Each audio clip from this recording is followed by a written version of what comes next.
So I spent the good part of last night and today finishing up cutting out the rear of the S13. You can see all what remains of the rear of the car. It honestly feels like I'm working out of some chop shop out of my garage, but it is all necessary if we are ever going to get to the point of installing these rear quarter panel replacements. I was pretty nervous going through with all of the cutting, ended up nicking myself on the thumb. It happens. The easy part is finished, and in all honesty, I probably could have done a little bit of a better job. Cutting the frame rails here, I should have boxed them off on the end instead of done an angled cut, just so it will be easier to weld in the support for the tubed rear. But I'm no fabricator, so I'll leave that up to the big guys. You do get a pretty good look, though, of the rear suspension setup. That Wisefab rear with the BC Racing ER coilovers. As with any drift car, there is always work to be done, but now we are pretty much one step closer to getting back on track. At least with the 240.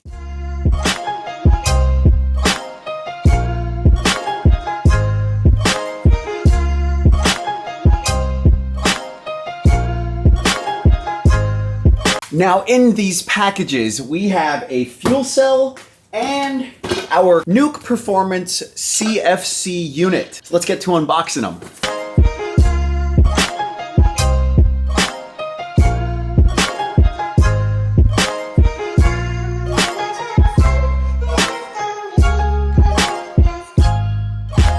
So what we have here is a Pyrotech 15-gallon SFI rated fuel cell. And to complement it, a Nuke Performance CFC unit. This is gonna be a pretty sweet setup because it will have an integrated surge tank built into the fuel cell, so we will not have to worry about fuel starvation or any of that. And I believe somewhere in the garage, I have my Deechworks DW400 fuel pumps. One for the primary feed and then another for the surge tank. I'm not gonna go through the whole assembly process of putting this on the fuel cell just yet because we have a lot of mocking up to do to just see how we're gonna have the fuel cell set up.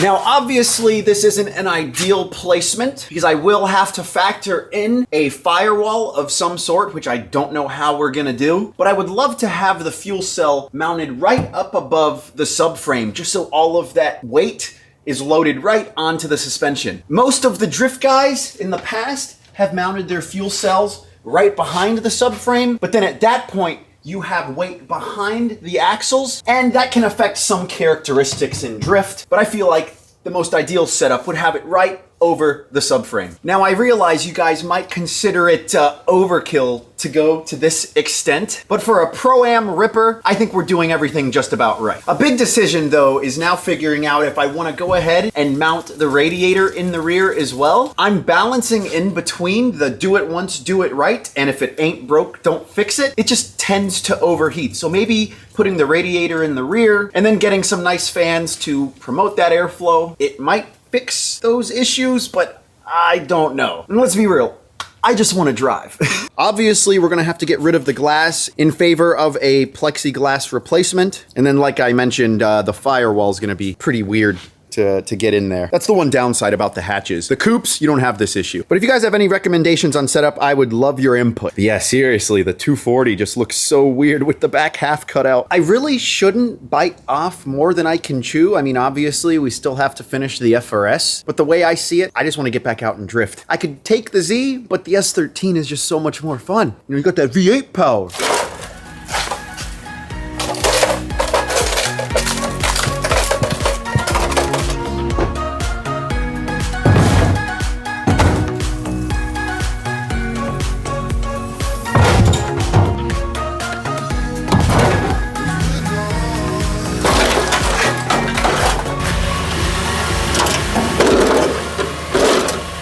Now, I can almost guarantee that when the trash comes to be picked up, those guys are probably gonna think that we're running some kind of chop shop out of the garage. So in an effort to minimize the amount of space that the rear of the car takes up in the trash, let's go ahead and run it over with the Tundra.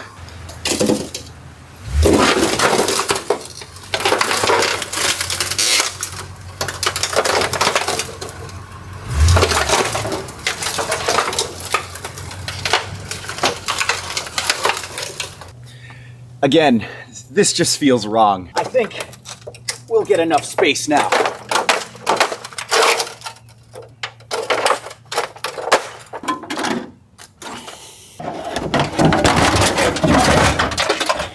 Well, just about.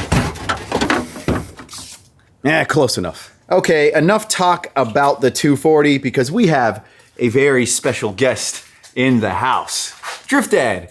Drift Dad, yeah. When was the last time you drifted? I don't know. I never could control myself. I could never just get the hang of it. It's like I said, it was 40, 30 some years of driving normally, and then you try to get me to do what you do, and it just, what do you call it? Muscle memory? Muscle memory just prevented me from doing that. Well, see, that was because you were in your BRZ. I think you need to give it a shot in my 350Z. The thing drives itself. Maybe? Okay, maybe. Well, maybe. we're gonna have to come up with another name for you then. No idea what that would be. Fishing Dad. You've been doing a lot of fishing. Let me learn how to catch fish first. Yeah. All right? Learn how to catch fish first, and then maybe you can call me that. Maybe that's how we should have approached it with the Drift Dad name. I can You should have drifted first. Oh, so you can cook. All right. Huh? Cooking Dad? That just didn't. How about just Dad? Overall, though, just give me a general life update since it's been a while since you've been in one of the videos. I retired. Retired. After 30 years and constantly on the road, I'm done. And people ask me, Mike, what are you going to do? And I say, well, do you have any problems with figuring out what you're going to do on a Saturday? And well, they say, well, no. I said, well, every day's a Saturday for me. So I'm not having any problems at all. So after 30 years of reporting to your boss, you now have a higher power. And who might that be? Your mom. Duh. She's my boss. She's kind of always been my boss, but that's okay. I like it.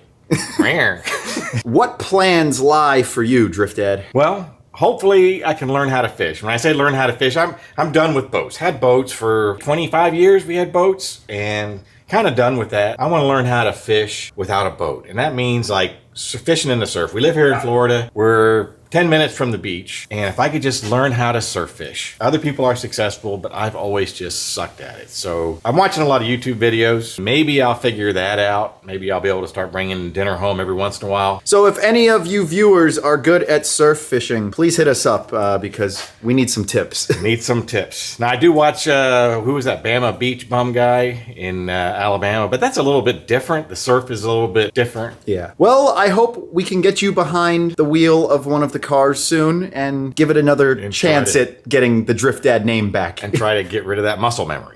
Oh, let's see. Since July, I have played and finished Fallout 76, Fallout 3, and I am probably, I don't know, 30 to 40 hours into Skyrim. Oh yeah, we forgot. Drift Dad loves his video games. Oh man, it took me a while to get into Skyrim. Fallout, that's just hands down the best video game series. Skyrim took me a while to get into it, but I'm learning Magicka right now. So we'll see how that goes. If you guys remember in the FRS update video, I mentioned that I was going to go ahead and finish it off with the paint after, of course, reprimering it. And I kind of knocked out a pretty sweet deal with Drift Dad here, being that if he fronts the money for the compressor, I'll buy the rest of the lines and all that, and then I'll paint his FJ for him. Yeah, I mean, that sounds like a good deal. You just got to figure out how to paint. That compressor's gonna run you north of $1,500. Now, there was a guy that I met down in Orlando. He watched your videos. This was probably 2 or 3 years ago. I know he moved to St. Augustine, but he did all his painting in a garage and made his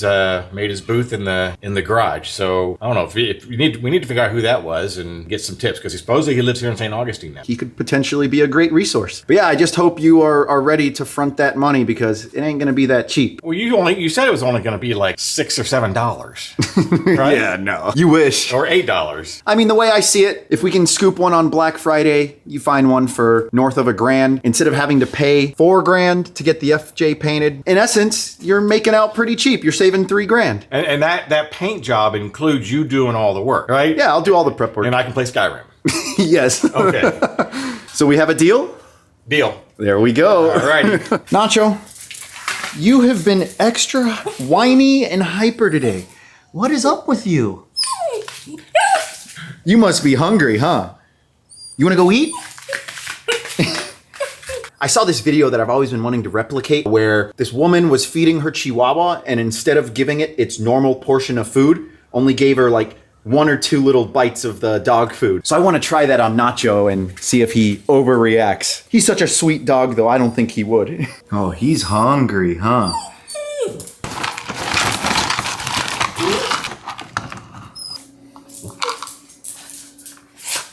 All right, buddy.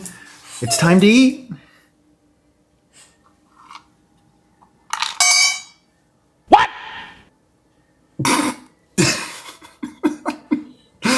Go ahead, buddy. Was that not enough? Did you want more? Okay, it didn't work. Bon appetit.